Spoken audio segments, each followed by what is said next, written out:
ఈ వాక్యాన్ని వీక్షిస్తున్న సహోదరి సహోదరులందరికీ క్రీస్తు పేరట వందనములు.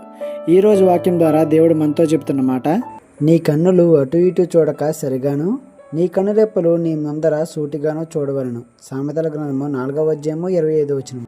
దేనికోసం చూడాలి? ఏ గురి కోసం? మన కన్నులు ఇటు అటు చూడక సరిగాను, మన కన్నురెప్పలు మన ముందర సూటిగాను చూడవలను. క్రీస్తు యేసుని ఎరిగిన ప్రతి ఒక్కరికి, ఆయనను తన సొంత రక్షకునిగా అంగీకరించిన ప్రతి ఒక్కరికి గురి ఒక్కటే, మన కోసం రక్తం చిందించిన ప్రభువైన యేసుక్రీస్తుని తండ్రి ఎదుట, దూతల ఎదుట పరలోకంలో కలుసుకోవడమే. ఆయన యొద్దకు చేరే ఈ ప్రయాణంలో వచ్చే ఉపద్రవాలను దాటుకుంటూ, విశ్వాసంలో బలపరచబడుతూ, లోకాన్ని, లోక ఆశలను, శరీరాన్ని, శరీర ఆశలను జయించుకుంటూ క్రీస్తు చూపిన మాదిరిలో మనం నడవాలి. మరి అలానే ఉంటున్నామా?